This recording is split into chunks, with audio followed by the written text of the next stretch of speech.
sebagai tokoh, ya, supaya jangan sampai saya memberi nasihat kepada orang lain, tapi saya nggak ngerti. Ya, sekarang yang paling banyak dibahas antikris itu, heboh orang, sampai dibilang virus corona adalah cara antikris. Makanya belajar Alkitab biar tahu, saudara. Kalau hari ini antikris sudah datang, kita udah terbang duluan. Terangkat dulu kita, baru antikris diizinkan menguasai dunia 100% selama 3,5 tahun.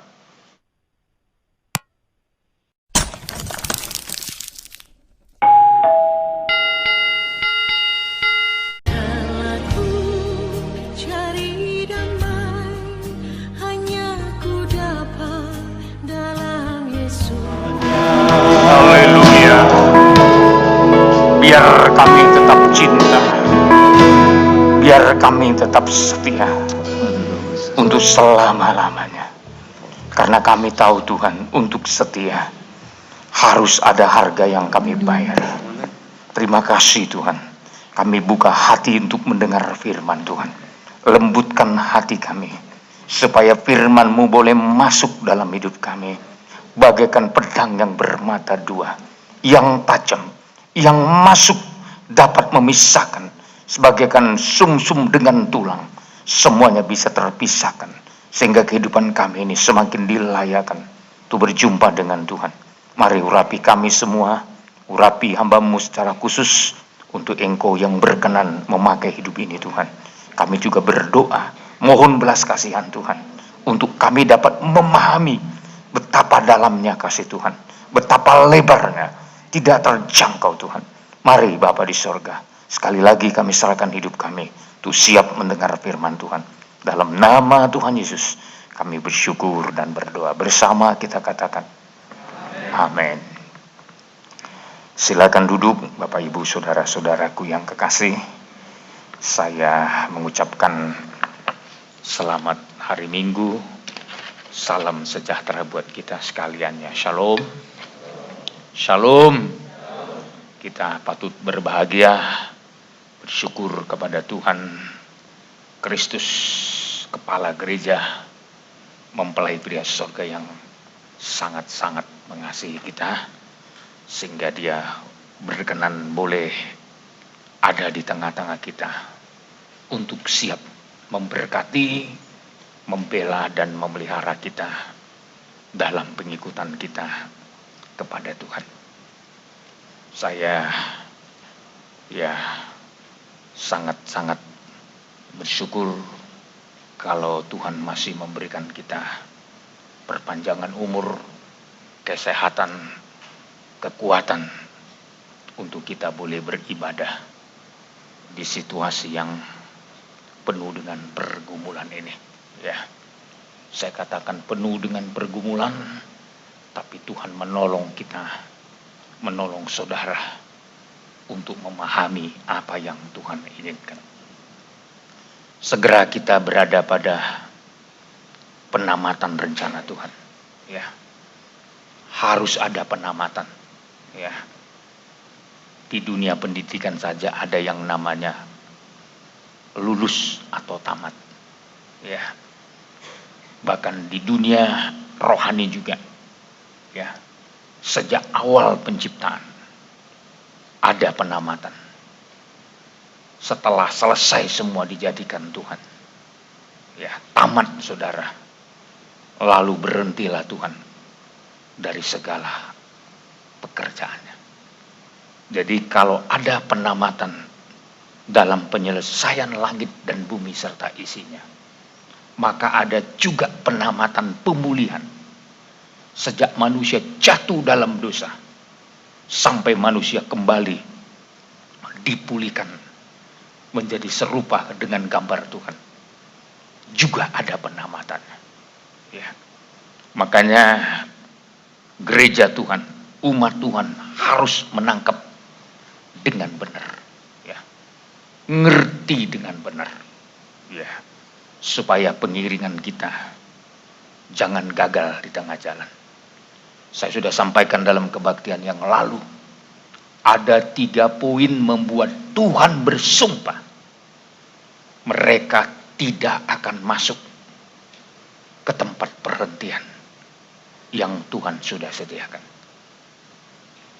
Kalau kita kembali merenungkannya, ada 3 poin. Poin yang pertama adalah ketinggalan. Ya. Sudah masuk dalam perlombaan. Sudah berjalan mengikut Tuhan. Tapi ketinggalan, tertinggal dari apa yang Tuhan sudah rencanakan.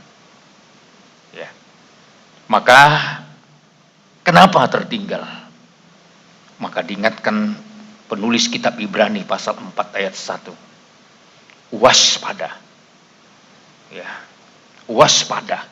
Sebab itu baiklah kita waspada. Karena tidak waspada, tidak memperhatikan, terutama tidak memperhatikan waktu dan kesempatan, ya, maka ketinggalan, saudara.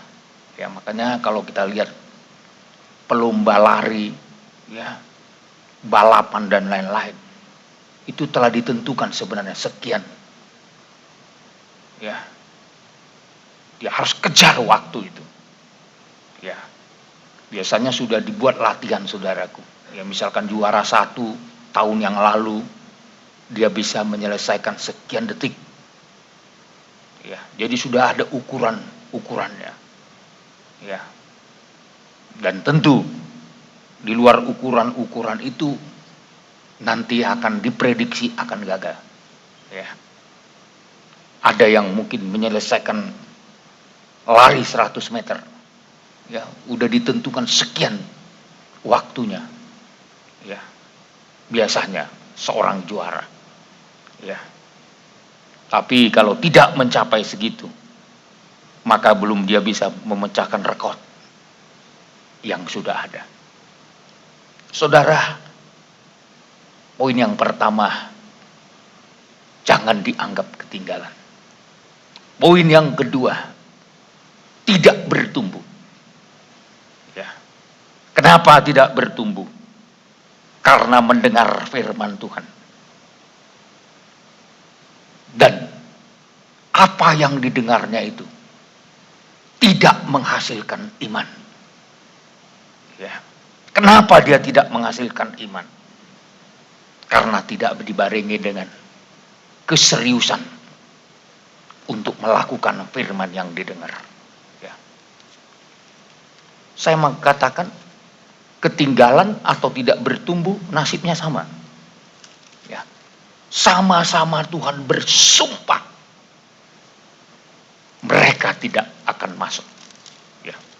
Ada satu lagi, saudara, mengeraskan hati. Ya. Itu kalau saudara lihat Ibrani pasal 4, itu tersusun dengan rapi. Dari mulai ketinggalan, tidak bertumbuh, mengeraskan hati. Ya. Terutama ketika firman Tuhan disampaikan. Maka di sini dikatakan, pada hari ini, jika kamu mendengar suaranya, janganlah keraskan hatimu.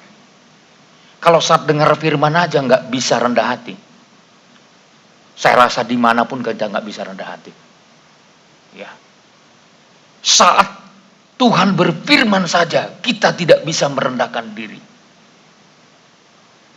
Maka saya selalu mengajak jemaat, salah satu kerendahan hati saudara dibuktikan dengan Anda setia beribadah. Anda hadir di tempat ibadah untuk mendengarkan firman. Untung pemerintah kita masih izinkan kita ibadah. Kalau sempat pemerintah kita melarang kita ibadah, tamat riwayat saudara. Sekalipun diberi kesempatan saudara, ya, dengan mengikuti protokol kesehatan, karena itu menjaga kita semua. Jadi pemerintah itu nggak ngada-ngada bikin begini. Coba kalau nggak ada begini, mungkin sudah nggak beribadah kita hari ini.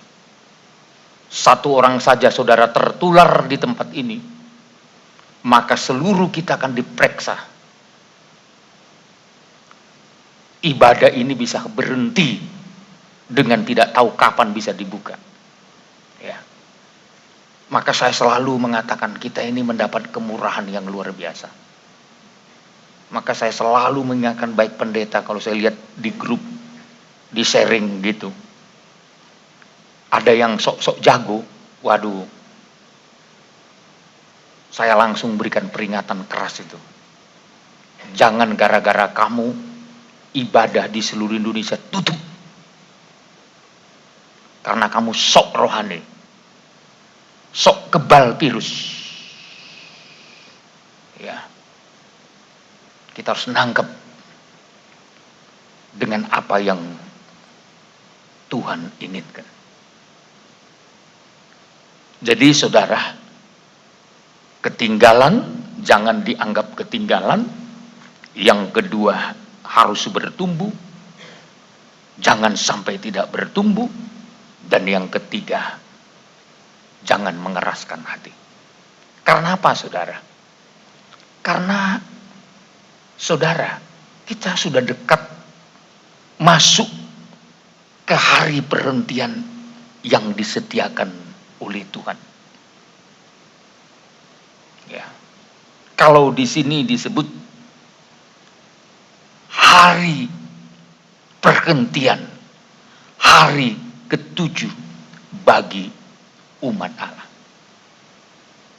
Kalau di dalam kitab Kejadian, hari perhentian untuk Allah. Kalau saudara selanjutnya sejak zaman Musa dan seterusnya, hari perhentian untuk bangsa Israel. Tapi bagi saudara untuk yang hidup akhir zaman disebut hari perhentian bagi umat Allah. Ya. Harus ini goal yang kita kejar. Ya. Mungkin saudara bertanya, apa yang kita lakukan agar kita menjadi kelompok yang bisa masuk kepada hari perhentian yang disediakan untuk umat Allah? Sebenarnya jawabannya juga ada dalam kitab Ibrani, saudara. Ya. Namun saya sebelum menyampaikan dalam kitab Ibrani, sebab hari perhentian itu adalah berbicara tentang keselamatan kekal bagi kita. Apa yang harus dilakukan untuk mendapatkan keselamatan kekal itu? Kalau dalam kitab Filipi pasal yang kedua ayat 12. Mari saya ajak saudara melihat dulu. Filipi pasal 2 ayat 12. Ya. Biar saudara ya nangkap dulu ya. Saya minta jemaat berdoa dalam hatimu biar kau nangkap, ngerti. Tadi saya katakan di gereja Batu Haji, hal yang paling bobrok dalam hidup manusia adalah dengar tapi nggak ngerti. Itu diibaratkan tanah di pinggir jalan. Tabur benih langsung dimakan burung. Jadi Alkitab Matius 13 memberikan gambaran. Yang paling parah, dengar tapi nggak ngerti. Maka saudara harus terus mendengar sampai mengerti. Amin. Kalau hari ini tidak ngerti, besok terus berjuang untuk mengerti. Ya. Sampai saudara ngerti. Ya. Kalau belum mengerti, ulang lagi. Ulang lagi. Maka dalam kitab Musa ada namanya kitab ulangan. Kenapa sampai ada kitab ulangan? Supaya bangsa Israel itu ngerti. Berulang-ulang untuk diberikan pengertian. Karena terlalu bahaya kalau tidak ngerti. Sebelum saya masuk kitab Filipi ini, kalau tidak ngerti itu bahayanya terlalu berat, saudara. Ya. Terlalu berat, saudara. Maka Ulangan 32 dulu. Ya.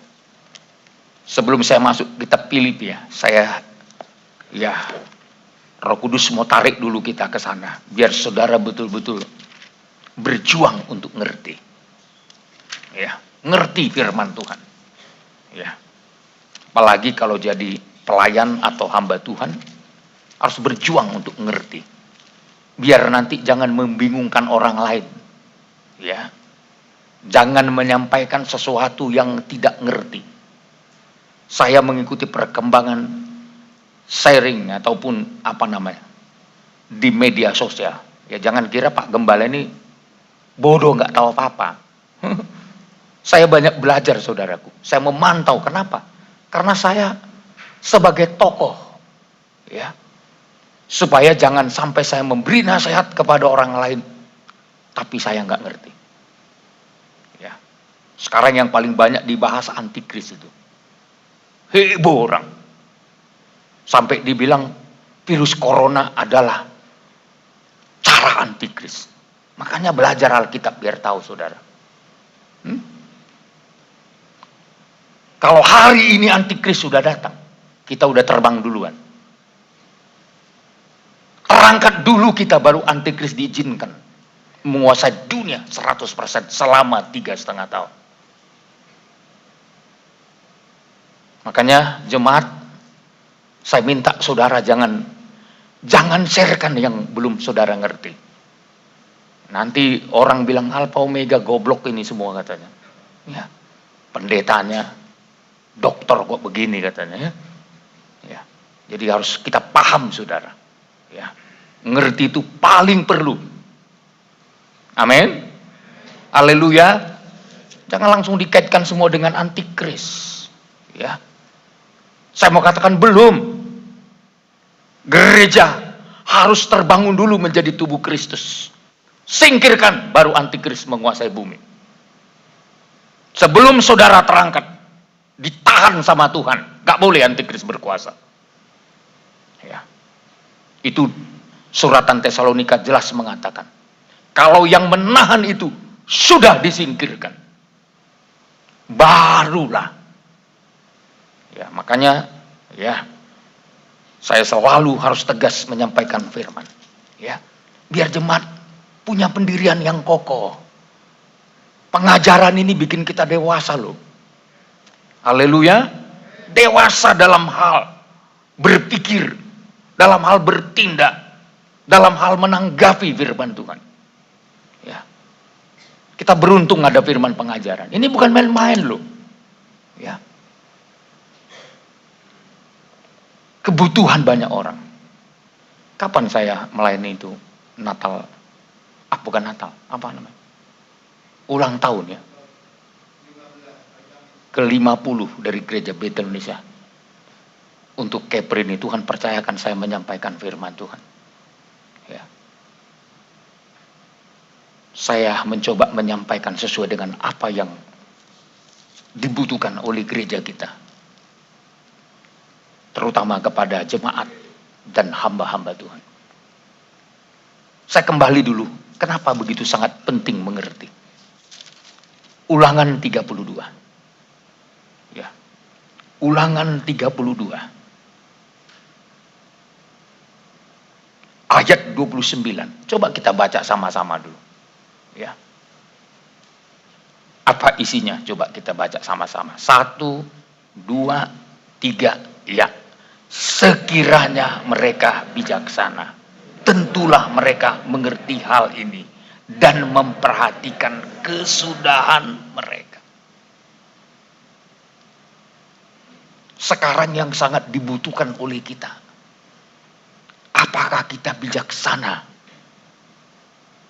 untuk mengerti, untuk memperhatikan ending hidup kita, kesudahan mereka.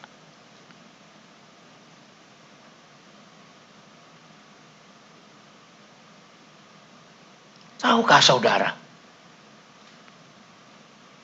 Di mana letak akhir hidupmu? Di mana letak akhir ibadah dan pelayanan kita? Harus tahu dong. Kalau saudara nggak tahu, kita tidak tahu akhirnya mau jadi apa. Kenapa orang seringkali saudara kurang konsisten? Karena nggak tahu akhirnya mau kemana. Saya rasa kalau saudara tahu akhirnya kemana, Anda akan lebih serius. Sama dengan kalau saudara berdagang. Saudara berani menginvestasikan modal saudara lebih banyak. Karena Anda tahu akhirnya akan menguntungkan. Coba akhirnya akan rugi. Saya rasa saudara nggak mau berani-berani menginvestasikan modalmu lebih banyak. Tapi karena saudara tahu akhirnya akan menguntungkan, maka saudara berani menginvestasikan sebanyak-banyaknya. Mungkin Anda minjam pun berani ke bank. Dan saudara yakin betul, saudara akan bisa menutupinya. Kenapa saudara? Karena tahu akhirnya mau kemana.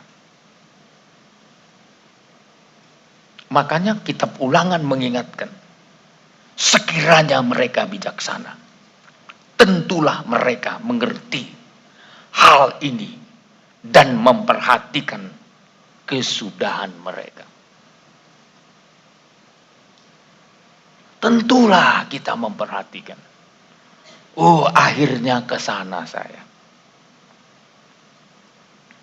Tapi karena seringkali kita nggak ngerti, maka ngerti itu hal yang terutama. Makanya sebelum kita mengerti, tidak salah kita mendengar berulang-ulang. Amin. Hari ini nggak ngerti, dengar lagi. Besok belum ngerti lagi, dengar lagi. Bulan depan belum ngerti, minta lagi kepada Tuhan. Tuhan, berikan aku mendengar sampai ngerti.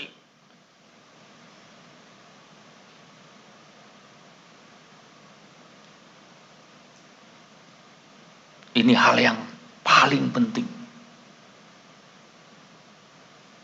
Dengar sampai ngerti. Saya kalau ngajar sekolah Alkitab, kalau nggak ngerti tetap akan saya tanya. Udah ngerti belum? Kadang-kadang diam semua. Saya punya jawaban sendiri kalau orang diam. Pertama mungkin sudah ngerti. Tapi diam juga bisa menunjukkan nggak tahu topik yang dibicarakan. Maka selain saya katakan, udah ngerti. Nah, belum Pak, saya ambil ayat yang lain lagi untuk memperjelas pengertiannya. Belum lagi, ambil ayat pendukung lain lagi sampai dia jelas. Baru dia bilang, iya Om, kami udah ngerti. Baru selesai topik itu diselesaikan. Ya. Sebelum ngerti, terus diulang. Untuk apa saudara? Karena apa artinya? Dengar tapi nggak ngerti.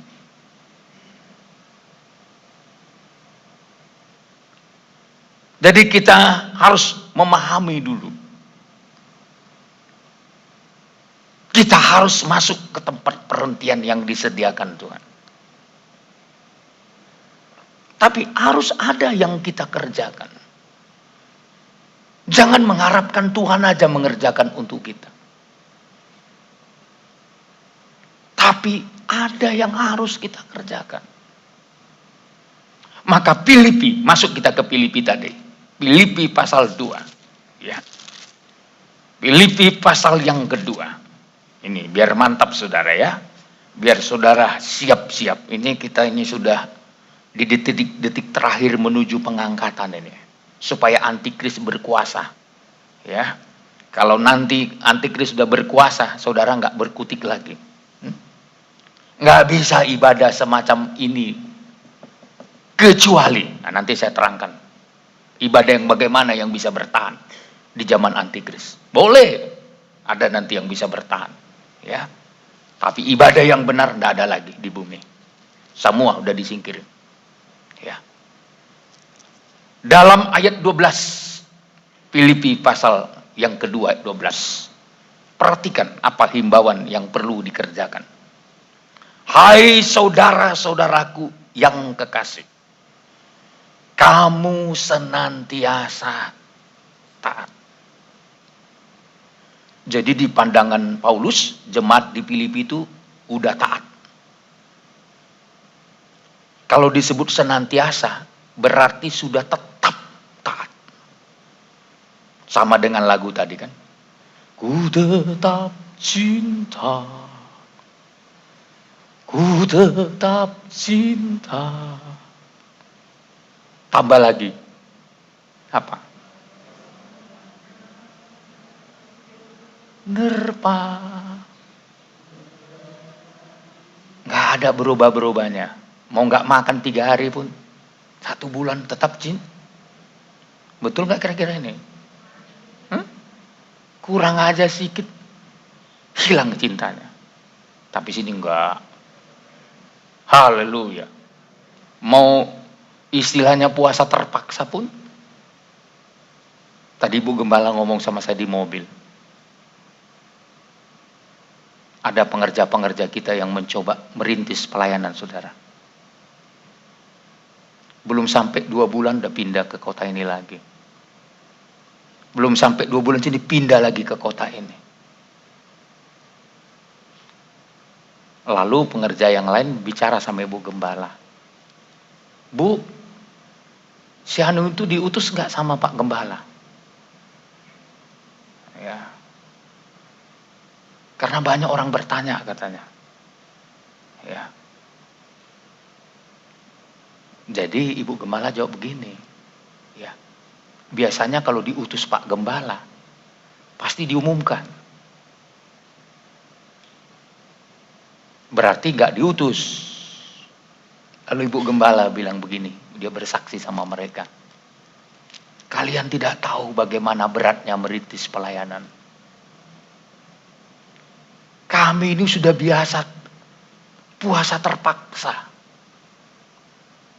Nggak makan karena nggak ada beras mau dimasak.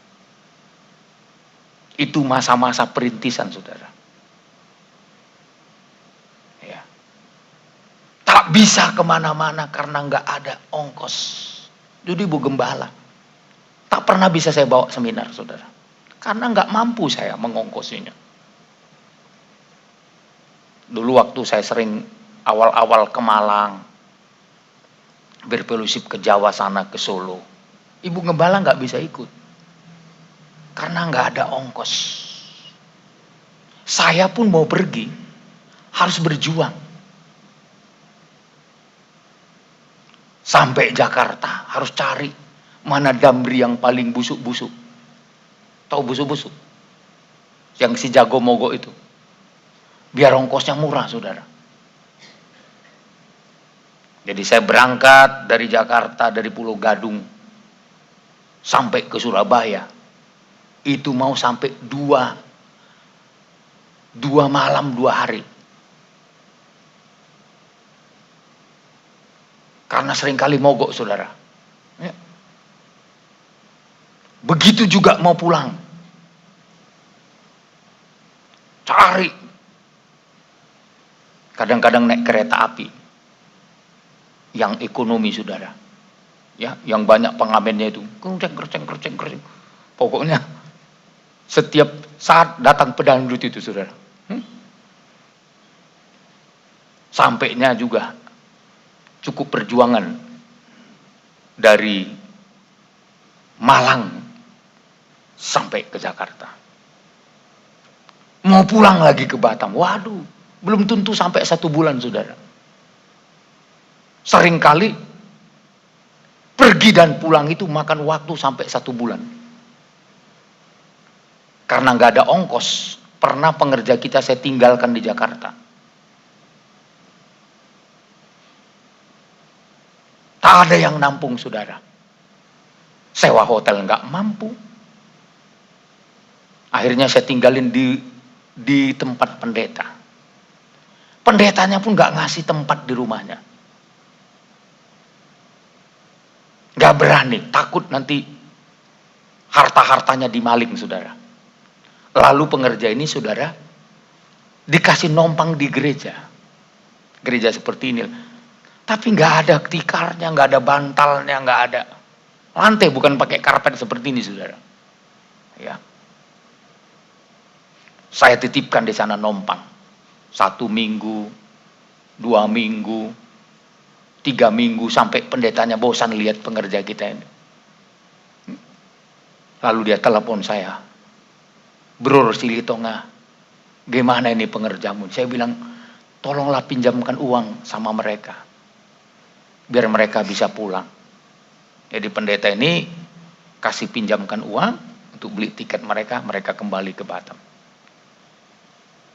Tapi satu kali, saudara, saya susah membayarnya. Jadi udah setahun begitu. Ketemu sama pendeta ini lagi. Pak, aku bilang, aku belum bisa bayar ya. Ongkos pengerjaku itu. Oh, udah gak apa-apa, Pak, sumbanganku lah itu. Oh, aman, saya pikir. Jadi perjalanannya sampai begitu. Tapi apakah kita bisa senantiasa taat? Paulus berkata, saudara-saudara yang kekasih, kamu senantiasa taat.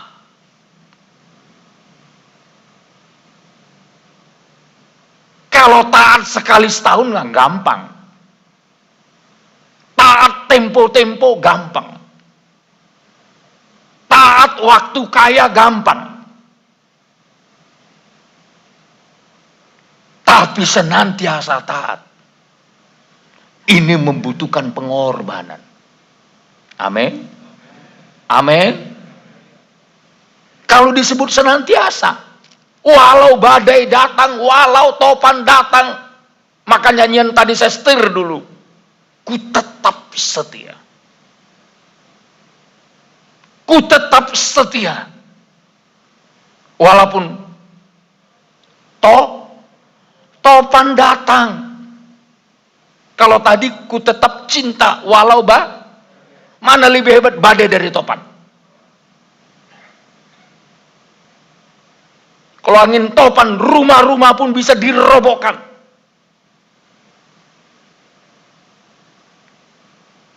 Itu angin puting beliung yang di laut itu. Saya pernah lihat air laut itu dia putar gini. Sampai digelari kawan-kawan kita itu naga minum. Kapal itu, kalau udah kena itu, diputar sampai ke bawah.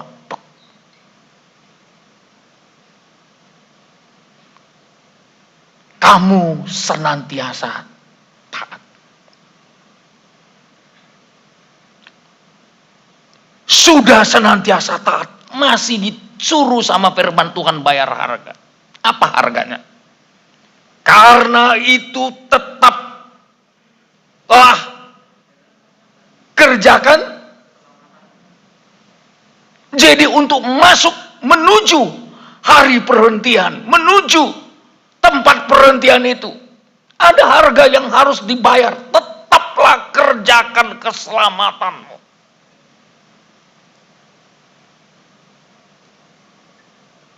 Yang sudah taat masih harus mengerjakan sesuatu. Apalagi kita yang masih sering belum taat. Masih jatuh bangun dalam iman.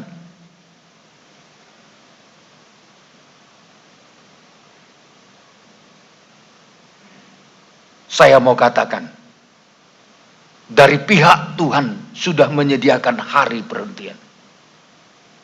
Sudah tersedia sorga bagimu. Tak usah ragukan. Sorga sudah tersedia bagi saudara. Coba Ibrani pasal 4 kembali ayat 9. Jadi masih tersedia suatu hari perhentian. Hari ke-7 bagi umat Allah.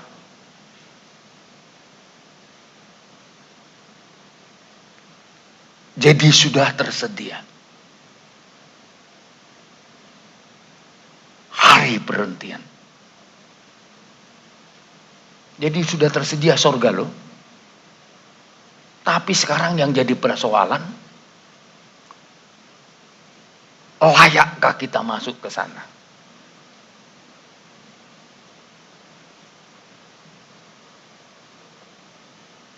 Tapi Tuhan kasih melalui firman-Nya. Kita diberi kesempatan masuk. 100% boleh masuk. Tapi dengan satu syarat. Kerjakanlah keselamatanmu dengan takut dan gentar.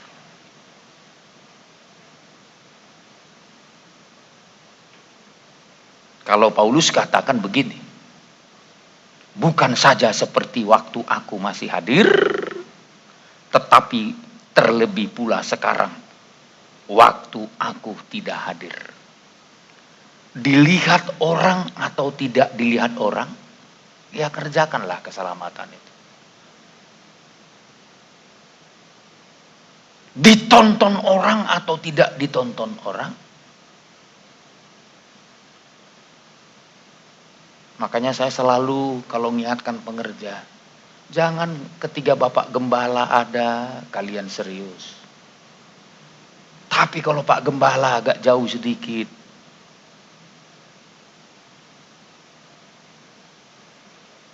seharusnya kita bisa serius. Disaksikan orang ataupun gak disaksikan orang.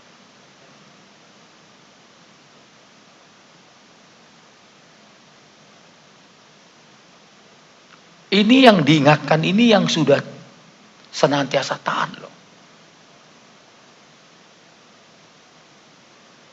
Masih dituntut lagi berbuat demi keselamatannya.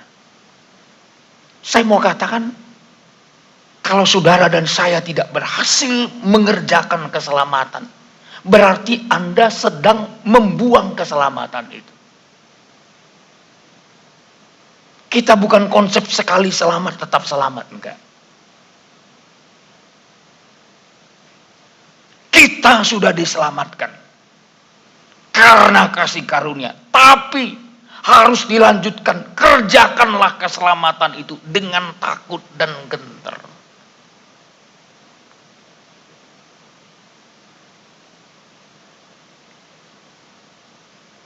Coba dalam tabernakel saudara, ya. Ini yang mau kita kejar saudara. Ya biar saya mau berulang-ulang ingatkan jemaat. Yang mau kita kejar ke sini. Tapi kita tidak akan boleh masuk ke sini sebelum lewat pintu gerbang, terus masuk pintu kemah, ruangan suci, dan akhirnya melewati tirai. Baru ke sini. Gak ada orang dari gelap langsung masuk sini. Atau setelah terima Yesus Kristus langsung lompat ke ruangan Maha Kudus. Harus lewat pintu-pintunya. Kalau masuk tanpa lewat pintu, Injil Yohanes berkata itu pencuri. Itu iblis ingin instan. Mau jadi seperti Allah. Kan itu kenapa setan jatuh.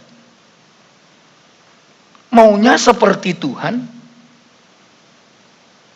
Padahal setan itu tidak diciptakan untuk itu. Manusialah yang diciptakan serupa dengan gambar Tuhan. Iblis tidak. Sebenarnya saya mau katakan, malaikat itu bukan lebih mulia dari saudara. Manusia lebih mulia dari malaikat. Malaikat itu pesuruh saudara. Tapi kalau saudara dan saya sebagai umat manusia disiapkan untuk serupa dengan gambarnya.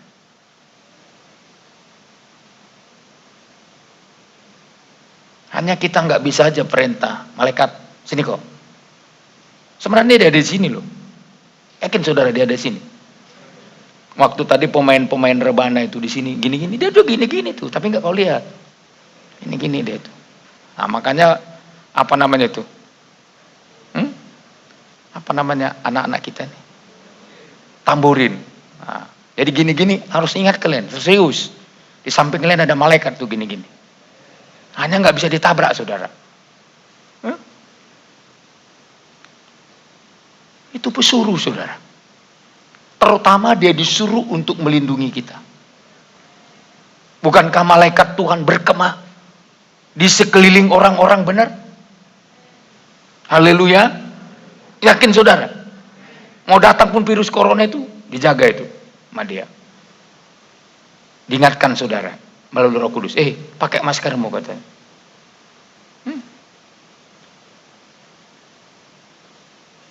Kita sedang dilatih sama Tuhan. Ada yang melindungi. Tapi kalau udah saudara pakai begitu, udah mantap begitu, andai kata mau dekat dia ke sini, top, kata malaikat. Nggak kena sama saudara. Mana amin saudara. Haleluya. Di luar kemampuan saudara, Tuhan bertanggung jawab.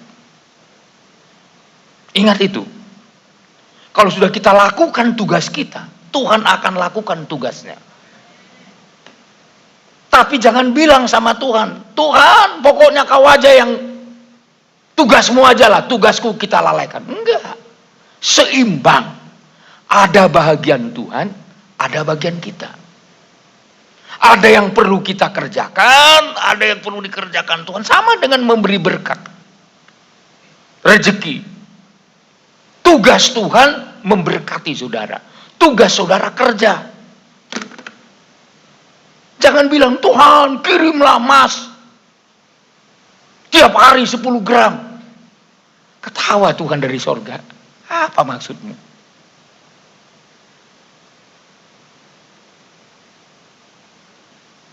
Tuhan ingin saudara bekerja. Lalu Tuhan kirim orang-orang tertentu untuk engkau mendapat rezeki. Aminkan dulu. Jangan paksa Tuhan mengubah air jadi susu. Memang ada.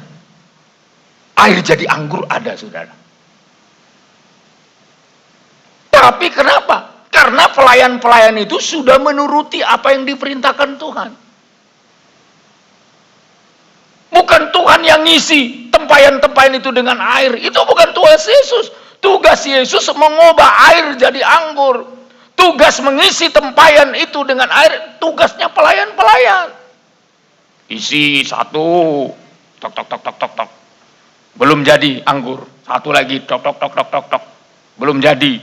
Satu lagi, tuk tuk tuk. Berapa tempayannya? 6 kan? Setelah penuh, langsung tap sekejap mata. Tuhan telah ubah menjadi anggur. Kalau kita sudah mengerjakan tugas kita, bagi Tuhan kecil mengubahnya.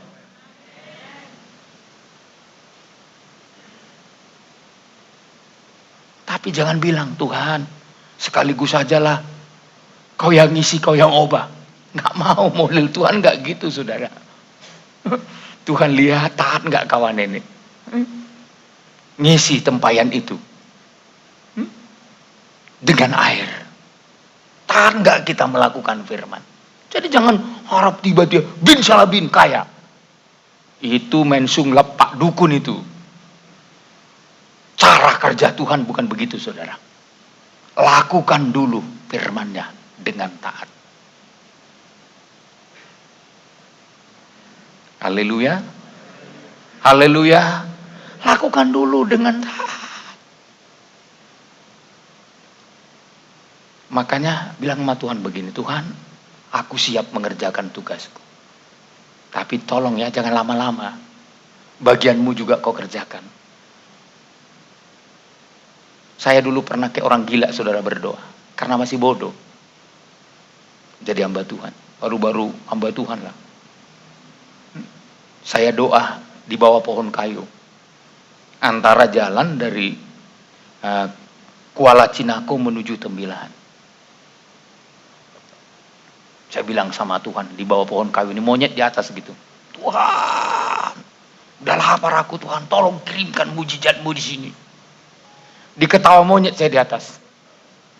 Monyetnya gini, kik, kik, kik, kik. Makin lapar saya, saudara. Gak ada apa-apa yang datang. Saya menunggu di bawah pohon kayu. Lalu Tuhan ingatkan saya, hati nurani saya. Ngapain kau bodoh di sini? Jalan aja kamu. Saya jalan, saudara. Ada beberapa rumah di pinggir jalan itu. Rumah orang kita Banjar. Tiba-tiba mendung, hujan mulai datang. Saya singgah di teras rumah mereka. Tadi saya minta makan kan? Baru dapat jawaban. Saya singgah di teras mereka pas hujan. Yang punya rumah nggak berani buka pintu, tutup. Karena dia pikir saya mungkin maling atau perampok, saudara. Dia tontonin gitu. Tapi saya sambil nunggu hujan ini reda. Nggak reda-reda, saudara. Tiba-tiba anaknya datang bawa teh manis. Antar di belakang saya. Ini belakang ini. Tutup lagi pintunya kan. Saya pikir ini apa? Waktu saya pegang, saudara. Ya. Saya kira ini mungkin racun, saya pikir. Ya. Karena apa? Karena bubuk tehnya lain. Dari daun-daunan, ke daun apa? Lalu saya minum, teh manis. Wah, agak lega, saudaraku. Habis separuh saya minum, datang lagi kue-kue makanan di belakang. Jadi saya seperti disembah, saudara. Tapi dari belakang. Ambil lagi. Makan lagi, saudara ya. Ya. Sampai beberapa makanan disampaikan, saudara. Tadi saya berdoa, Tuhan kasih makan. Andai kata saya tidak berjalan, singgah di rumah mereka itu, gak akan dapat saya makanan. Tentu Tuhan gerakan orang ini. Kasihan sama saya. Jadi ada yang harus kita kerjakan, harus ada yang Tuhan kerjakan. Jangan memaksa Tuhan mengerjakan yang bagian kita. Bagian kita, kerjakan bagian kita. Yang bagian Tuhan, berikan kesempatan Dia mengerjakan untukmu. Haleluya. Ini biar jelas, saudara. Ya. Kalau saya bertahan tadi di bawah pohon kayu itu, hujan datang begitu, monyet ketawa, mungkin saya kelaparan dan kedinginan, mungkin tewas di situ. Tapi Tuhan itu mendengar doa. Memang tidak langsung Dia turunkan kue-kue, pop datang ke bawah pohon kayu itu. Tapi kita harus berjalan dulu. Sampai akhirnya kita menikmati apa yang. Sejak itu, saudara, saya akrab dengan mereka. Setiap kali saya lewat dari kampung itu, Om. Saya disuruh masuk ke rumahnya. Pernah saya doakan, satu keluarga, mungkin ada hampir 10 keluarga, semua terima Yesus Kristus. Saya ceritakan tentang Yesus, tapi itu udah temponya bukan sebulan 2 bulan, mungkin udah hampir 1 tahun, saudara. Setelah akrab dulu. Lalu ditanya saya, kerjanya Om apa? Saya bilang, saya hamba Tuhan. Saya pastor. Mereka nggak kenal yang namanya pendeta. Saya bilang pastor. Oh iya. Lalu ditanya-tanya saya, pastor itu tugasnya apa? Lalu saya ceritakan, saya harus menyampaikan berita tentang Yesus. Mulai ditanya, Yesus itu siapa? Lalu saya terangkan, terakhirnya, bisa nggak kami terima Dia? Gimana caranya terima Dia? Udah masuk gigi, saudara. Ya. Harus doain. Sampai saya pindah dari sana ke Jambi. Sekalipun mereka tidak beragama Kristen, Tapi mereka sudah mendapatkan anugerah Tuhan untuk percaya. Saya tidak tahu nasib mereka. Sebab sejak itu saya nggak pernah ke sana sampai hari ini. Ada bagian kita. Begitu juga pelayanan. Makanya saya selalu senang melayani orang yang belum percaya. Ya, jangan hanya melayani orang yang udah percaya. Ayo ya, ayo ya, ayo ya. Bawa orang yang belum percaya jadi berkat. Apalagi cuma saudara sama saudara melayani, coba. Sudah sama-sama dengar pengajaran. Kira-kira siapalah saudara jadi pengajar? Saya tanya dulu cuma sekarang. Saya tanya. Mungkin khotbahnya pun yang sudah sama-sama Anda dengar. Kecuali doa ya. Kalau doa aja, saya bilang di sekolah, di mana? Di kebun ya. Mulai sekarang kalian gak usah khotbah-khotbah, saya bilang. Doa aja. Kalau sama-sama kalian nanti ngambil ayat cindir-menyindir. Tahu kelemahan Janu, ambil ayatnya, hantam Janu. Bukan gitu khotbah. Khotbah itu membuat orang diberkati, saudara. Bukan nyindir-nyindir, saudara. Coba kalau sesama kita, nanti ada yang sok pinter kan? Itu sebabnya Tuhan kasih adanya gembala, imam-imam, guru. Supaya apa? Supaya kita terpimpin dan teratur. Dalam doa aja harus ada pemimpin doa. Kalau enggak nanti semua siapa yang ngamenkan, saudara? Ya ini masih lumayan di sini. Dulu di Sungai Raya, tempat kita di Sungai Raya, itu sekali kepenuhan satu kampung. Yang ini penuh Roh Kudus, ini penuh Roh Kudus, sana penuh Roh Kudus. Tanya Sopian itu, begitu Sopian ya. Jadi yang ngamenkan saudara siapa? Pendetanya keliling-keliling. Amin. Amin. Dan rumah sini. Amin. Amin. Baru amin berhenti. Selesai. Karena padi. Kalau mereka sama mereka suruh ngamenkan. Nggak amin-amin. Nggak amin. Tersandung orang. Coba saudara doang nggak amin-amin kira-kira. Suami udah pulang. Mana ibu lagi bahasa roh. Oh, haleluya, haleluya. Nasi nggak masak. Terjadi perkelahian, saudaraku. Tahu jadi perkelahian? Sempat suami bilang, kau gini, memang kau cinta Tuhan. Jadi aku di mana kau bikin? Mana cintamu sama saya kan? Jangan bikin suami kelahi. Silakan Anda bahasa roh. Tapi harus terpimpin dengan baik. Nah, nggak amin saudara ini. Ini saya sampaikan ini. Ya, makanya ada pemimpin kan. Efesus pasal 4 itu dia angkat gembala, rasul, nabi, penginjil, gembala, guru. Itu Efesus pasal 4 ayat 11 itu. Jadi Tuhan angkat, bukan ngangkat diri sendiri. Tiba-tiba misalkan datang roh nubuat. Hai hambaku, kau harus angkat dirimu jadi gembala. Lalu kita umumkan di sini, mulai hari ini, karena kata roh. Ini kata roh ini yang susah, saudaraku. Gak bisa dipertanggungjawabkan kalau kata roh.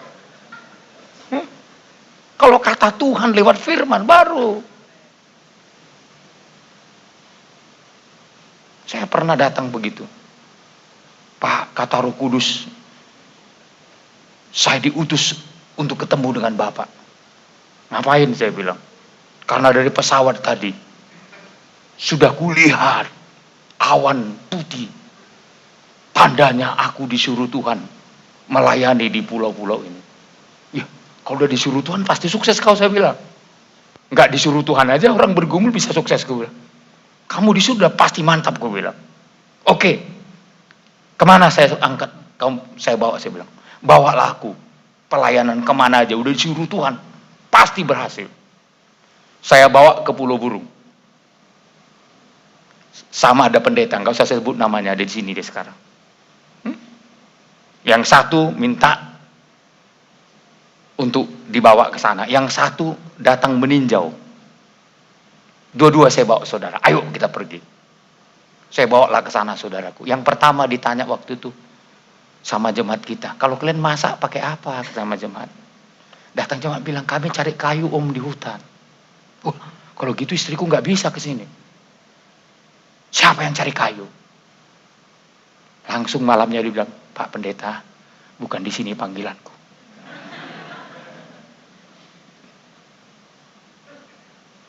Yang satu lagi, itu waktu itu kita sedang mengalami aniaya.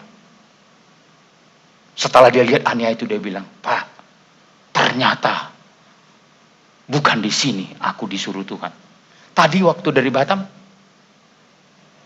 di atas pesawat disuruh tuh. Ku bilang, Tuhan yang mana yang nyuruh kau ke sana? Tuhan yang mana melarang kau di sini? Akhirnya pendeta itu gila, saudara. Sempat cakap-cakap sendiri. Ngomong sendiri, saudara. Satu kali saya ketemu di pesawat sama dia. Udah sehat kamu? Saya bilang, udah Pak.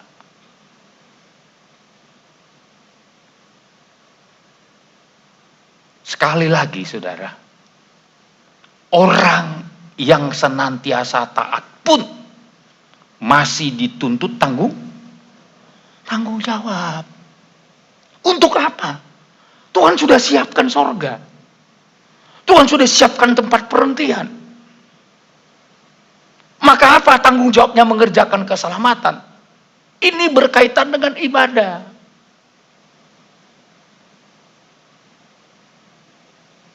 Ibadah yang bagaimana? Yang Tuhan inginkan untuk bisa sampai ke situ. Coba dalam tabernakel dulu. Ya. Ini dia saudara. Mana tabernakel? Oke ini. Jadi inilah yang namanya ibadah. Di ruangan suci. Ruangan suci itu berbicara ibadah. Kitab Ibrani, ya, saya mau ajak saudara dulu biar makin mantap dulu. Haleluya. Mau nangkap saudara? Ya. Ibrani pasal 9. Jadi ayat 6 saudara. Coba sama-sama kita bacakan ya. Saya senang sekali kalau bisa sama-sama biar jadi berkat kita. Sudah dapat Ibrani 9 ayat 6. 1, 2, 3 ya. Demikianlah caranya tempat yang kudus itu diatur. Maka imam-imam senantiasa masuk ke dalam kemah yang paling depan itu untuk melakukan ibadah mereka. Jadi ruangan yang paling depan itu ruangan suci. Itu adalah berbicara ibadah.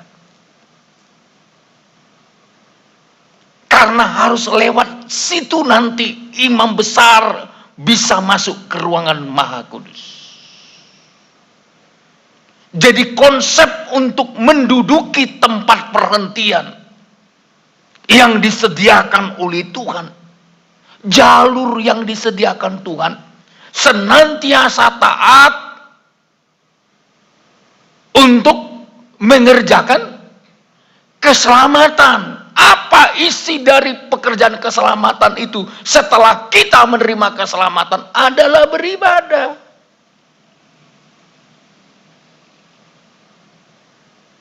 Beribadah dengan cara yang bagaimana? Beribadah dengan pola dari kerajaan sorga.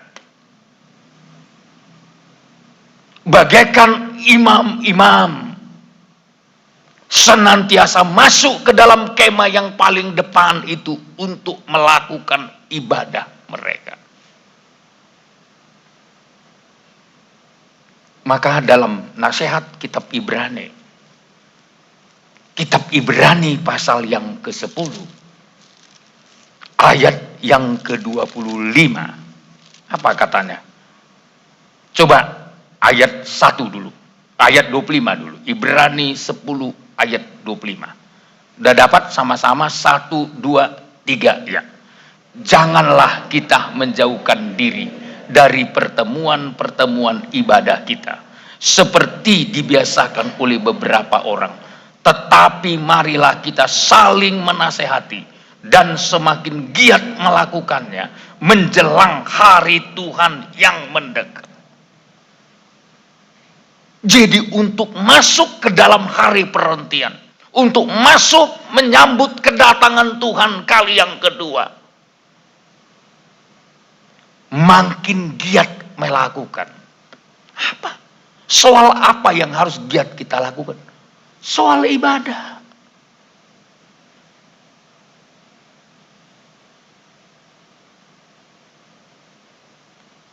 Makin giat. Makanya walaupun suasana pandemi begini, kita harus buktikan ketekunan kita dalam ibadah. Walaupun belum semua ibadah bisa kita lakukan. Tapi ibadah yang dalam konsep penggembalaan harus kita tekuni.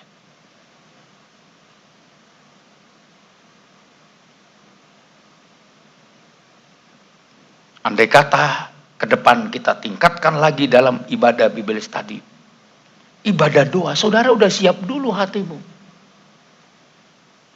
Nanti walaupun saya paksakan, ayo Jumat kita bikin ibadah Bible study.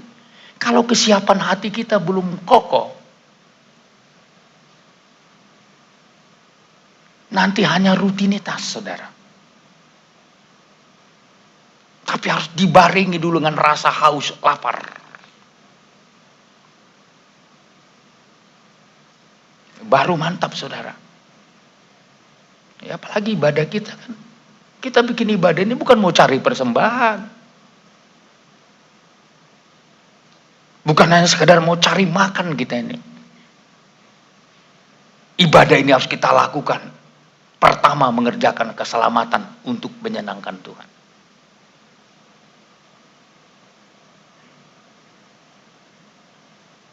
Saya paling tidak setuju menambah ibadah supaya persembahan datang.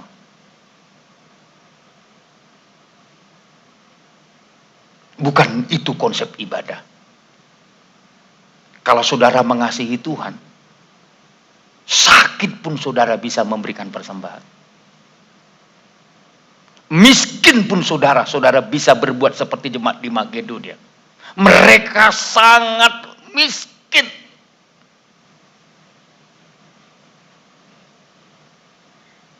Tapi pengorbanan mereka tidak terhalang karena kemiskinan mereka. Jadi bukan soal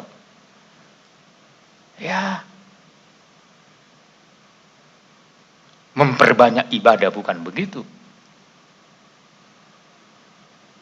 Ada. Makanya saya coba lihat ibadah kita di YouTube, lihat. Kapan pernah kita menonjolkan nomor rekening gereja kita ini? Coba lihat, saudara. Saya bukan mengatakan kita lebih baik dari yang lain. Saya perintahkan Ibu Ras, jangan dipertontonkan. Kalau ada yang minta baru kasih. Itu pun lihat orangnya dulu. Yang minta itu siapa. Karena banyak orang minta nomor rekening kita, sampai hari ini gak ada satu peser pun masuk.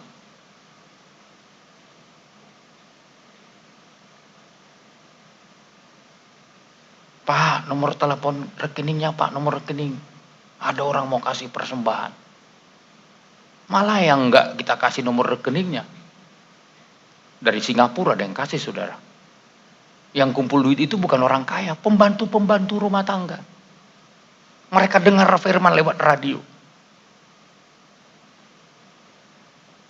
Tapi setiap bulan mereka digerakkan Tuhan. Sekalipun sederhana pemberiannya. Tapi jadi berkat untuk radio kita. Karena radio kita bukan komersial. Radio kita tak ada, iklan ya?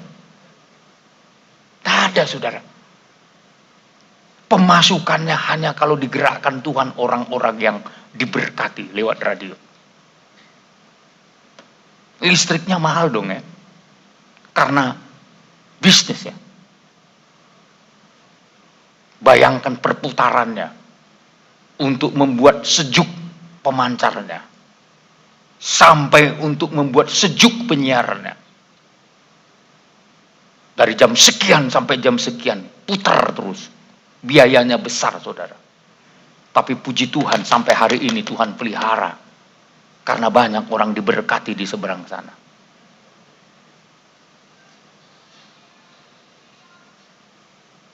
Tuhan ingin saudara dan saya keberkatan lewat ibadah yang Tuhan izinkan. Haleluya. Marilah kita saling nasihati. Nasihat berbicara soal ibadah. Kalau udah ibadah, berikan nasihat ke teman-temanmu.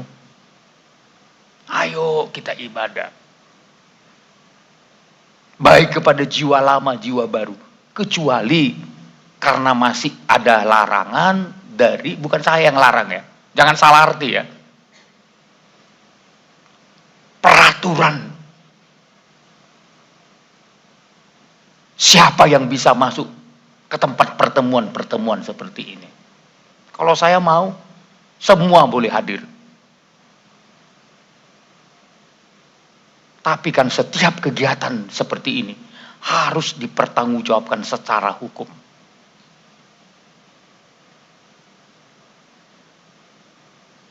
Kalau saya maunya tua-tua pun boleh, silakan datang. Di Medan ada yang ngotot, saudaraku. Mati-matilah, mati dalam Tuhan. Kalau dia yang mati.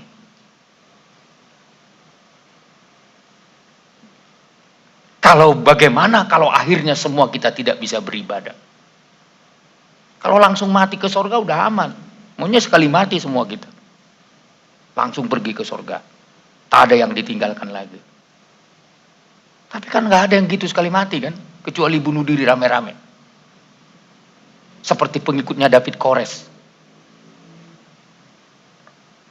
Ayo semua. Karena nunggu-nunggu Tuhan gak datang-datang. Telah ditentukan hari dan jamnya gak datang juga. Malu, akhirnya bunuh diri semua. Saya lupa tahun berapa itu. Jadi saudara, saling menasehati soal apa? Ini bukan berbicara soal hidup suci lagi. Ini bukan lagi berbicara soal bertobat. Ini sudah berbicara ibadah yang harus ditandai dengan ketekunan.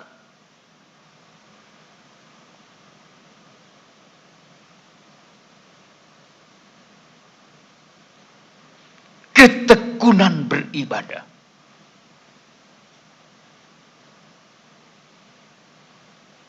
Dan kalau tadi ibadah itu digambarkan bagaikan kehidupan imam-imam. Imam-imam itu berbicara pelayan. Makanya kalau jadi pelayan Tuhan, syarat mutlak. Kalau dalam perjanjian lama, tidak boleh meninggalkan tempat kudus. Coba tabrakan. Imam-imam itu harus berada di sini. Ini tempat kudus ya, ini maha kudus. Ya. Ada ayatnya, mari kita lihat dulu ayatnya. Ya. Saya harap saudara nangkep ya. Ya.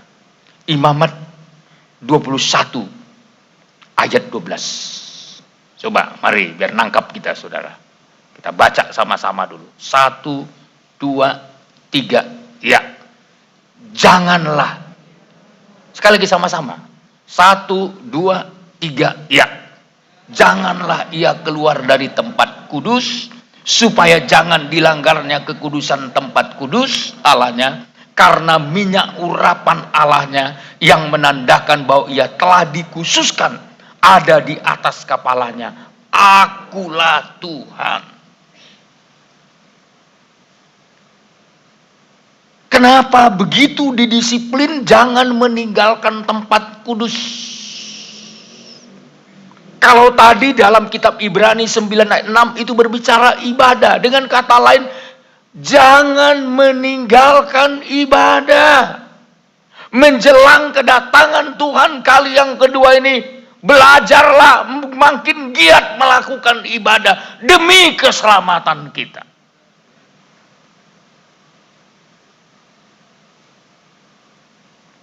Apa yang dilanggarnya kalau dia keluar dari tempat kudus?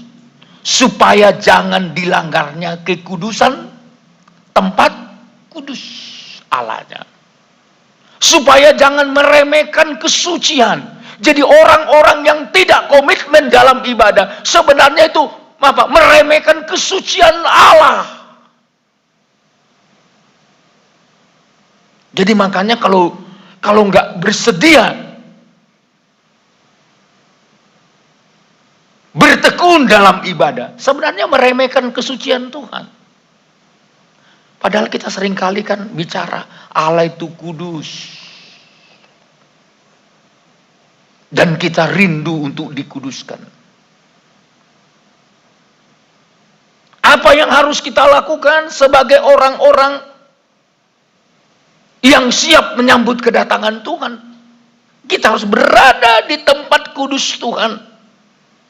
Bagaikan imam-imam. Janganlah ia keluar dari tempat kudus. Janganlah, kalau saya terjemahkan dalam kitab Ibrani, janganlah meninggalkan pertemuan-pertemuan ibadah kita.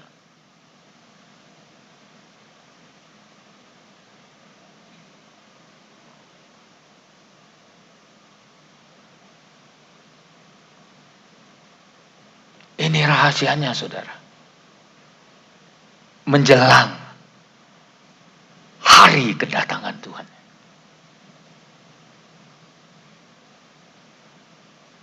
Kenapa? Karena urapan yang ada pada kita ditentukan oleh ketekunan kita beribadah. Jadi kalau saudara mau mendapatkan urapan dari Tuhan, merasa dirimu diurapi, ya sama dengan kita di altar ini. Kunci saudara diurapi di sini adalah ketekunanmu dalam ibadah. Itu rahasianya.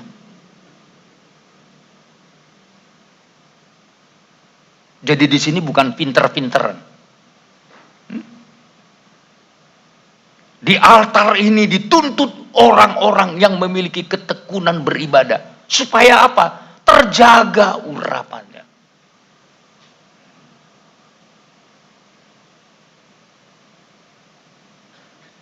Ya kalau di gereja kita di Baloi lagi itu lebih aturannya lebih jelas lagi. Orang yang melayani itu harus setia melakukan milik Tuhan, mengembalikan milik Tuhan. Kenapa? Supaya jangan tidak terdakwa, tertuduh. Jangan sampai misalkan di sini jadi singer, ya, hatinya dituduh oleh dirinya sendiri, kata suratan 1 Yohanes. Kamu belum betul, kamu belum betul. Walaupun nyanyi tadi, ku tetap cinta. Hatinya bilang, belum. Ku tetap cinta. Hatinya bilang, kau masih cinta uang. Walau badai datang menerpa, masih sedikit saja pencobaan. Gak usah badai. Angin sepoi-sepoi pun kau dah tumbang, katanya. Kenapa perlu kita mantap menjaga urapan kita? Supaya tidak tertuduh. Kalau saya berkhotbah tertuduh, gak hidup khotbah saya. Kalau saudara memuji Tuhan, tertuduh, gak hidup. Mungkin saudara merasa hidup, tapi orang yang merasakan gak hidup.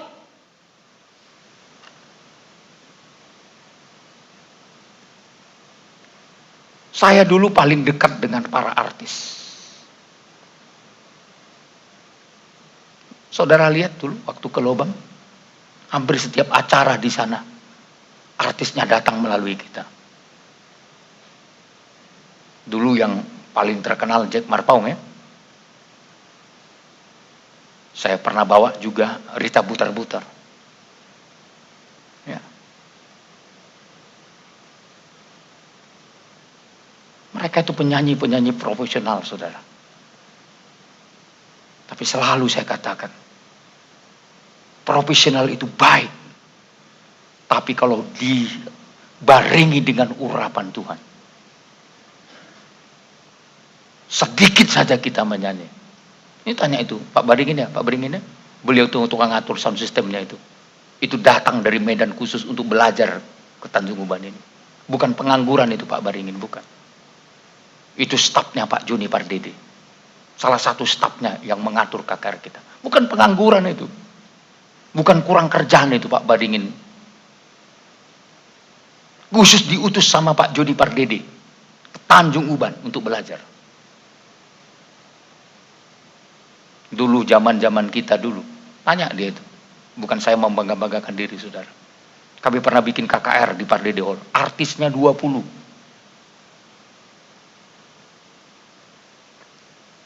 Sampai pengamen di Jalan Semarang ya. Direkrut sama Pak Joni untuk nyanyi KKR. Saya bilang, itu kok kayak kenal saya. Oh iya itu Pak, itu yang biasa ngamen di Jalan Semarang.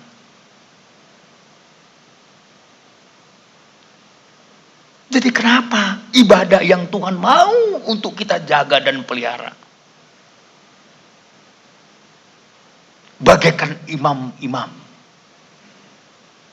yang harus memelihara ibadahnya.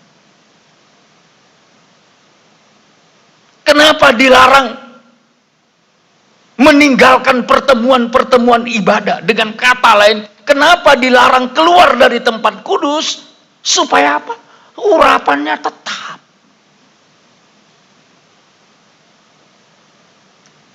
Sekali lagi saya contohkan.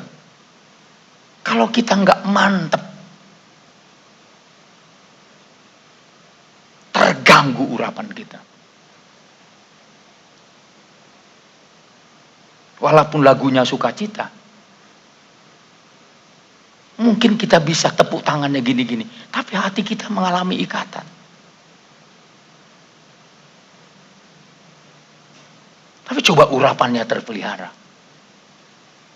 Setan mau dakwah, kau nggak setia.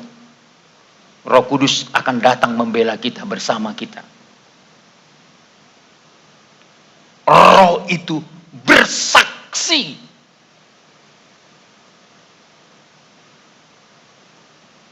Jadi jangan lupa saudara, roh kita dengan Roh Kudus itu bersaksi gini. Kalau setan dakwah kita, kamu nggak betul katanya. Roh Kudus dan roh kita berkata, benar kata Roh Kudus. Apa kau?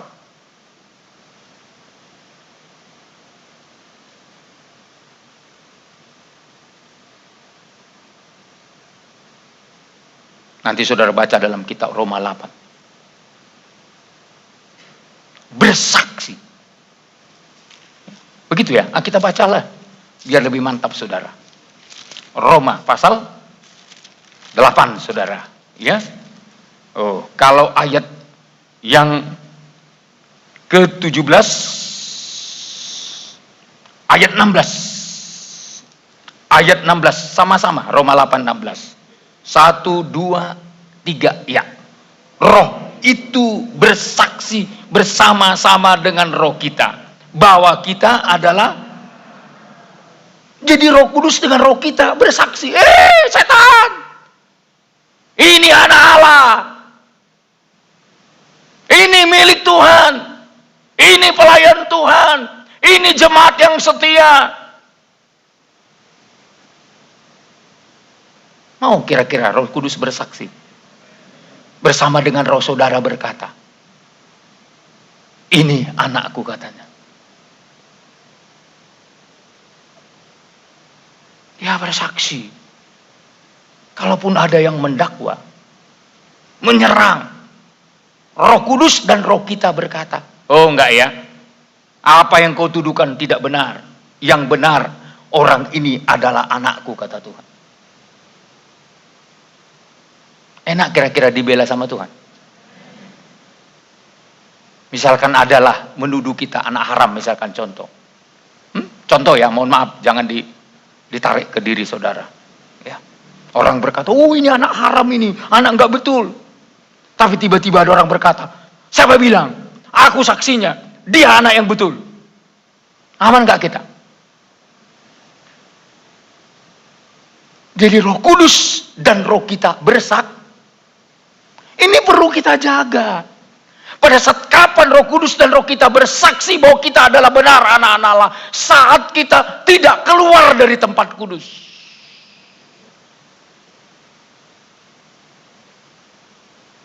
Dia bersaksi.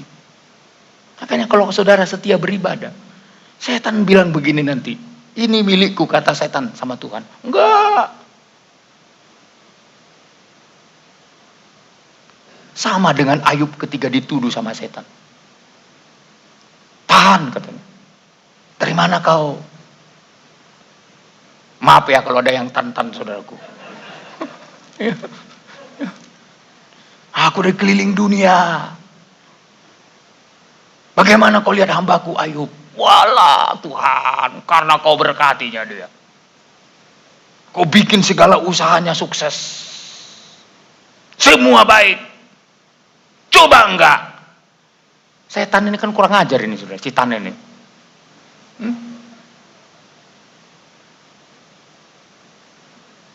Dia menuduh Ayub enggak benar.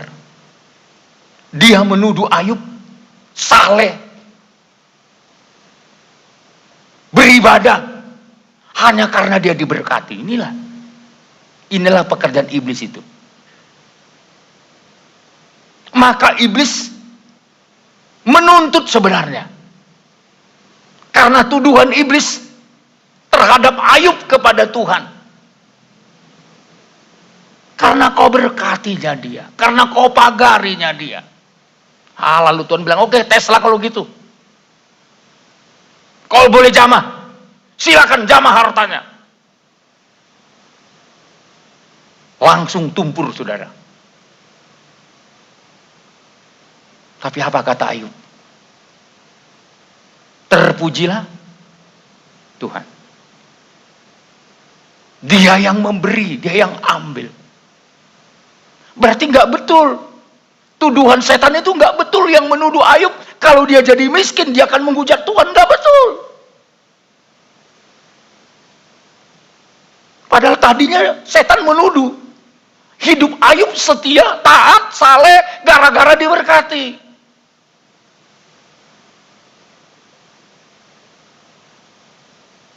Sampai bukan saja dituduh soal hartanya, sampai anak-anaknya diambil. Tubuhnya diizinkan Tuhan untuk dijamah oleh setan dengan sakit-sakitan. Tapi apakah Ayub murtad? Tak ada ceritanya Ayub murtad, saudara. Dia semakin teruji bagaikan emas murni. Dia makin next level. Dia makin mengenal Tuhan dalam kebenarannya.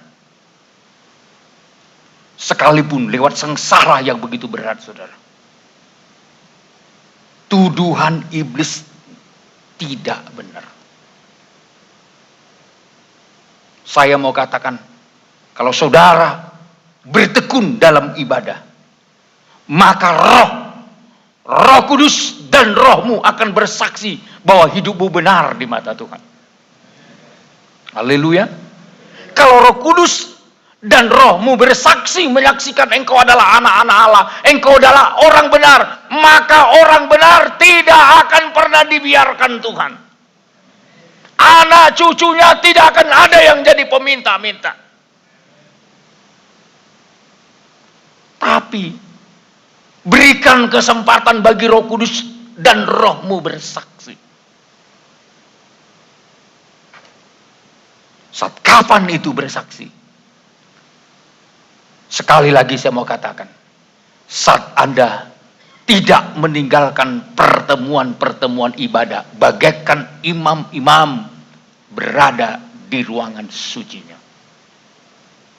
Saya mau tekankan saudara, kita mau menyambut kedatangan Tuhan. Yang harus kita lakukan hari-hari ini adalah jangan meninggalkan ruangan suci. Jangan meninggalkan pertemuan-pertemuan ibadah. Kalau ada pun orang yang membiasakannya dalam kitab Ibrani ini, pasal 10 ayat 25. Tapi saudara jangan coba-coba membiasakannya. Jangan ikuti orang-orang yang membiasakan meninggalkan pertemuan ibadah.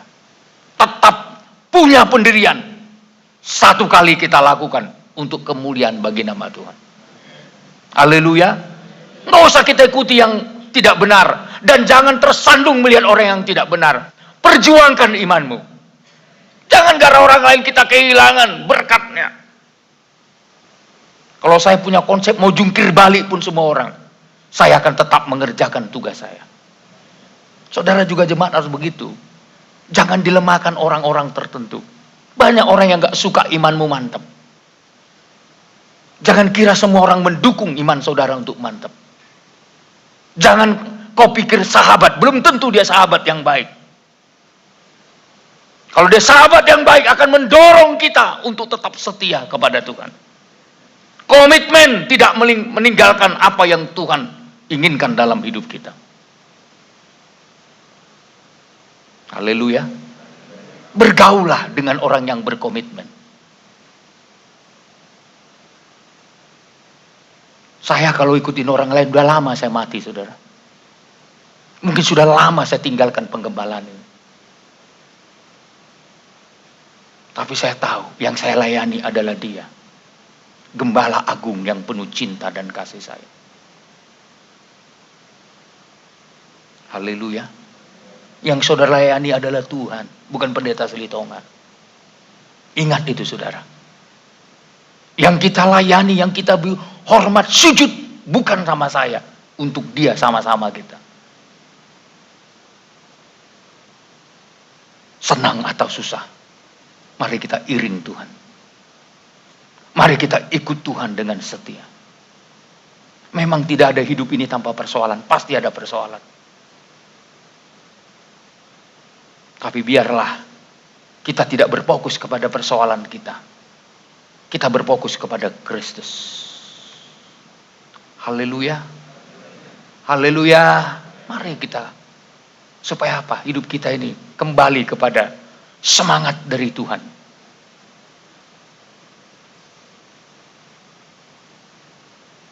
Tuhan melihat dari sorga. Ibadah kita itu. Apakah kita memelihara persekutuan kita dengan Tuhan bagaikan berada di ruangan suci? Karena ada 3 fakta. Kalau saudara berada di ruangan suci, ada 3 faktanya. Coba. Ya. Mana tabernakelnya? Haleluya. Ini jamnya jam berapa? Masih sempat ya? Masih sempat lah, nggak apa-apa. Karena kita Bible study-nya sekaligus hari Minggu ya. Haleluya. Mau diberkati kan? Ini sebenarnya kalau Bible study lebih dibagi 2 ini saudara. Ini dia, ruangan suci apa alatnya? Meja roti, pelita emas, mesbah dupa. Ini semua bicara ibadah. Ibadah ini di dalamnya harus ada firman bagaikan roti. Roti ini berbicara firman. Firman untuk apa tugasnya? Memelihara iman. Iman harus terpelihara lewat ibadah. Itu Ibrani 10 ayatnya yang ke-22. Ya. Ibrani 10 ayat 22. Ya. Coba, mari kita lihat ayat 22. Ibrani 10 ayat 22. 1, 2, 3. Ya. Karena itu marilah kita menghadap Allah dengan hati yang tulus dan keyakinan iman yang teguh. Oleh karena kita telah dibersihkan dari hati nurani yang jahat dan tubuh kita telah dibasuh dengan air yang murni. Jadi kalau kita memelihara iman kita lewat ibadah kita, berkatnya apa? hati nurani kita telah dibersihkan. Hati nurani kita telah dibersihkan dari hati nurani yang jahat. Di hati nurani kita nggak ada lagi yang jahat. Di hati nurani kita hanya tersimpan yang baik.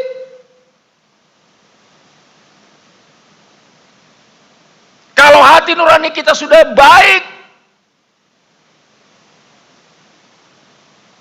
saya yakin di hati nurani kita yang terdalam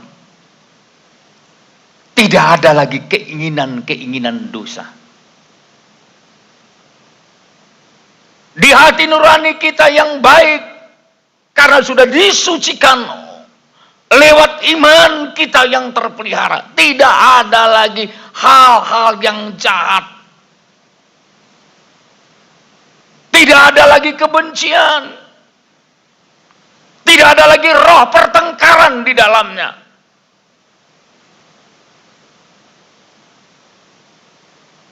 Dan semua yang jahat telah disingkirkan. Saudara memandang orang lain, memandang Tuhan dan memandang orang lain, tidak negatif lagi. Takkan ada yang berkata, Tuhan kenapa kau berikan kayak gini dalam hidupku? Kenapa kau izinkan saya begini? Takkan ada lagi yang memandang orang lain miring. Saudara tetap memandang orang lain sebagai positive thinking, bukan negative thinking. Takkan ada lagi orang lain kita anggap kita musuhi.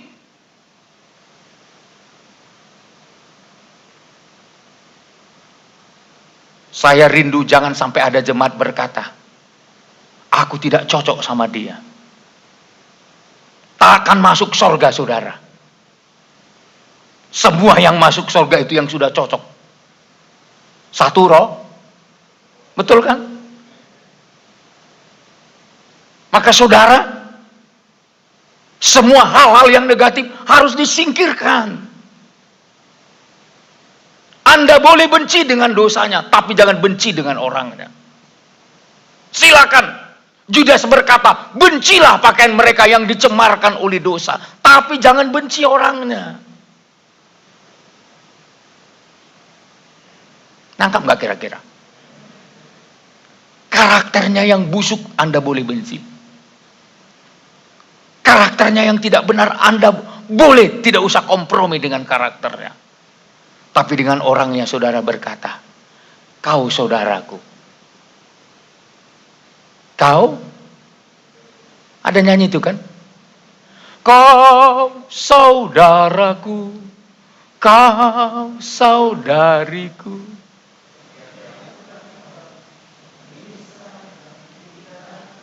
Oh, saudaraku, kau tiada yang dapat. Kira-kira enak gitu ya? Apalagi sama suami. Karena nyanyi itu, kau istriku. Jawab sama istrinya, kau suamiku. Tiada yang dapat memisahkan kita. Oh, baru mantap. Jangan bilang cerai kita. Langsung nyanyikan itu. Biar jangan jadi cerai saudaraku. Walaupun tonjok-tonjokan. Haleluya. Aduh, kalau kita ngerti enak loh. Jangan sampai ada yang memisahkan kita.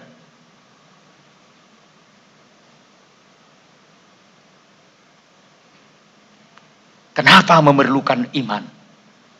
Iman dengan hati yang tulus ikhlas. Jadi supaya iman kita mantap, perlu meja roti. Firman dalam pengajaran untuk mempertahankan iman kita. Haleluya.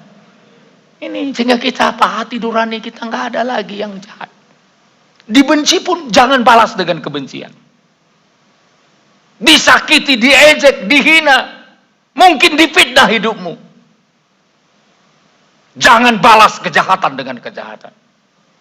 Haleluya. Bukan hanya untuk saudaramu, bukan hanya untuk orang lain, termasuk untuk istri dan suamimu dan keluargamu. Direndahkan sama suami, terima dengan ucapan syukur. Direndahkan oleh istrimu, katakan, Tuhan, aku mengucap syukur semua itu Engkau izinkan supaya aku mantap, kuat dan bertahan. Langsung jangan sampai sembunyi di kamar, kunci kamar. Nanti setan bilang, gak usah kunci kamar, masuk aja peti mati.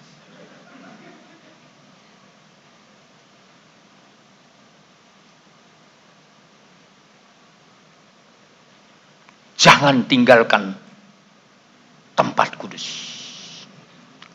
supaya iman saudara terpelihara.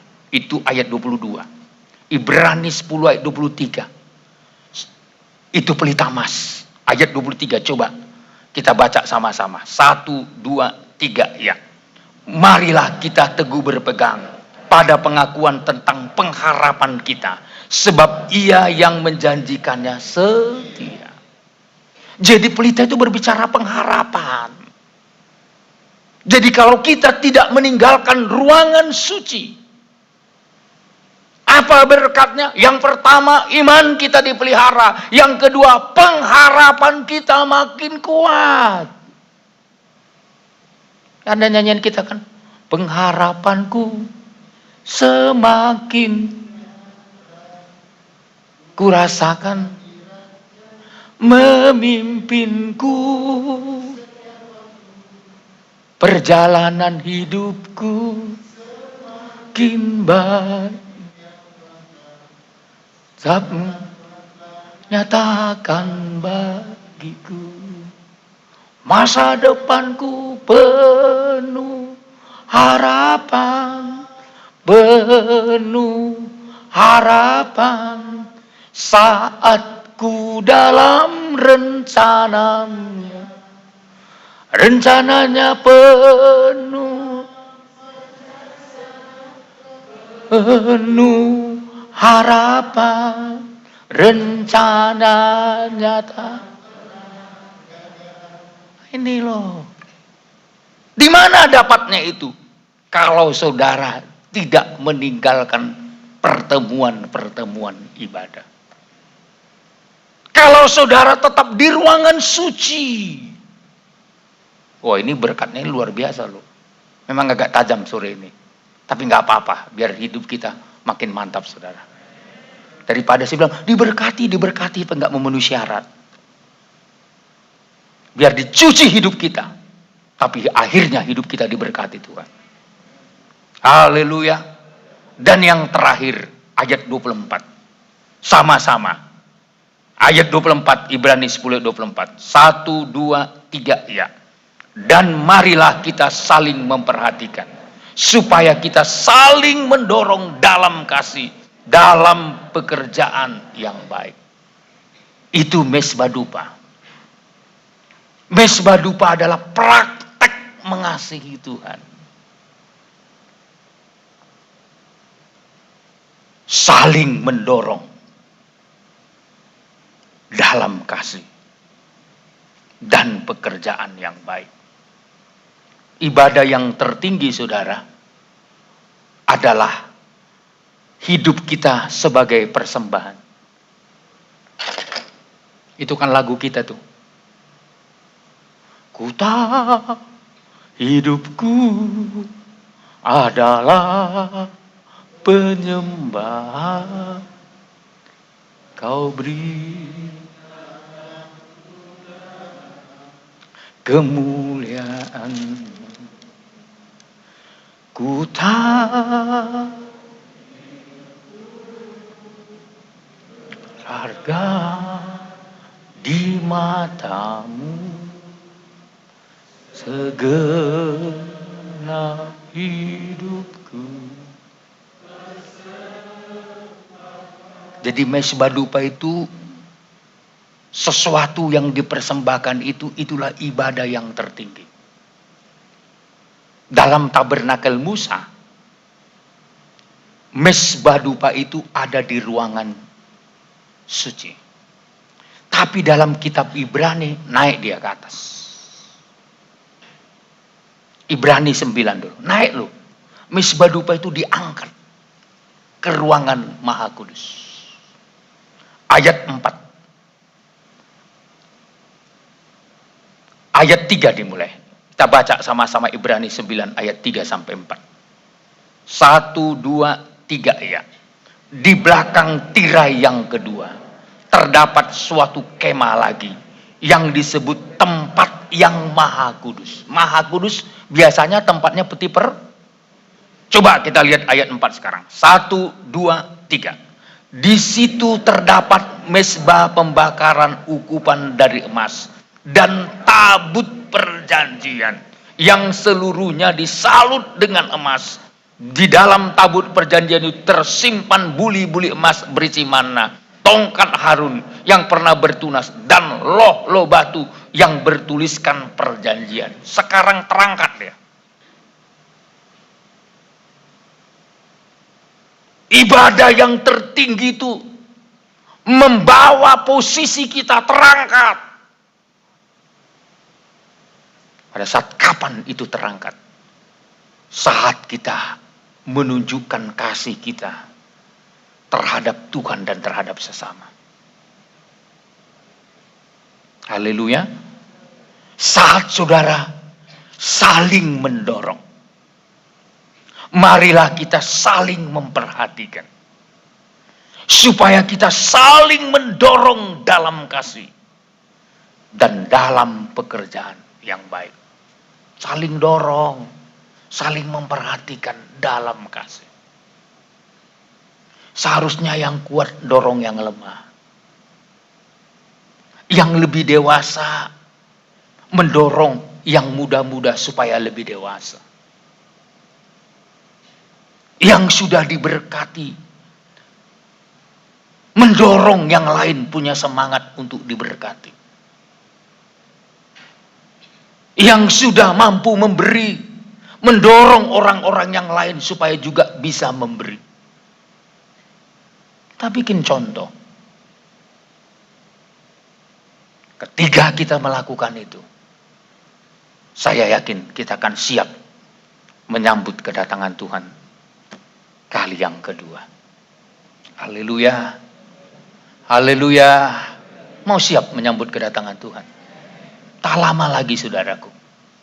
Segera akan dia datang. Tapi mari kita lakukan sesuatu untuk makin berkenan di hadapan Tuhan. Dan saya tahu kita tidak akan mampu melakukan itu tanpa pertolongan Roh Kudus. Maka hari ini, sore ini, kita minta Tuhan pegang kita. Biar kita bisa berjalan dekat dengan Tuhan. Bersama-sama dengan Tuhan. Mari kita tutup Alkitab kita. Kita datang pada Tuhan. Bapa, pegang tanganku ini. Saya rindu saudara, nyanyikan ini dengan hatimu yang tulus, ikhlas.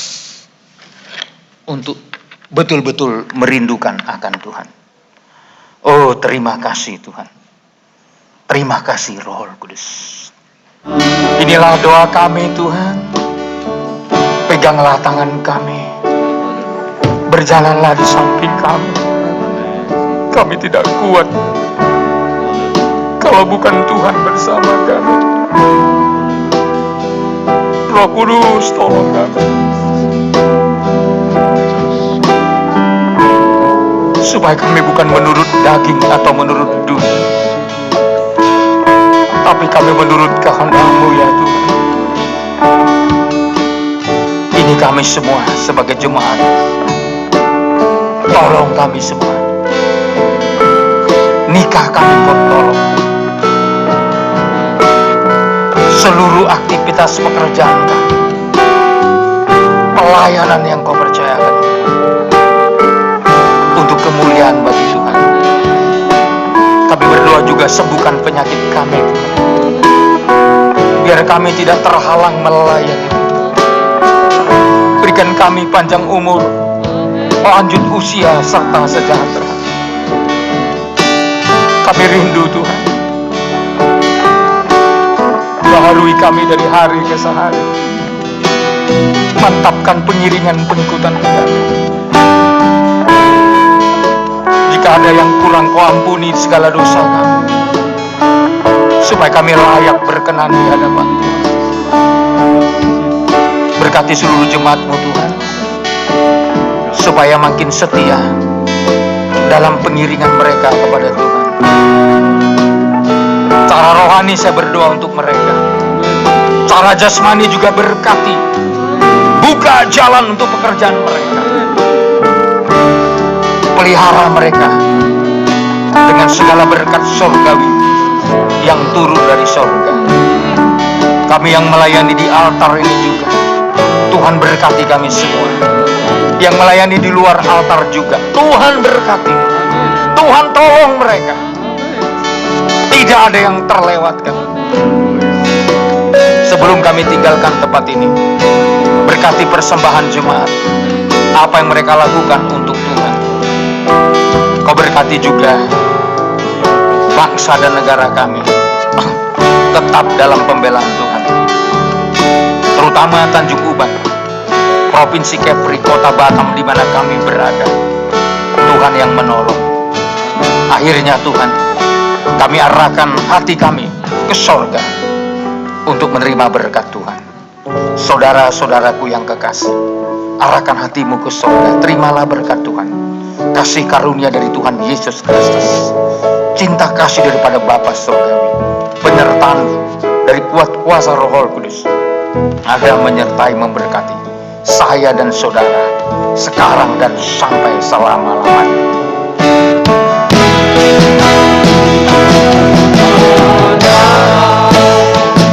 Keluarga satu dalam roja, satu di dalam ikatan kasih. Kita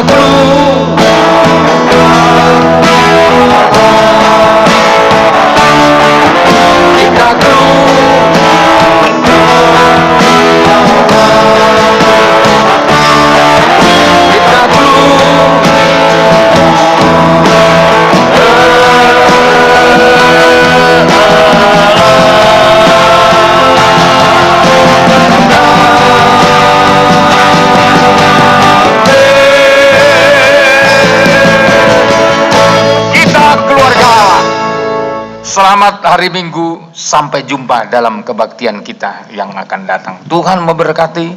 Haleluya.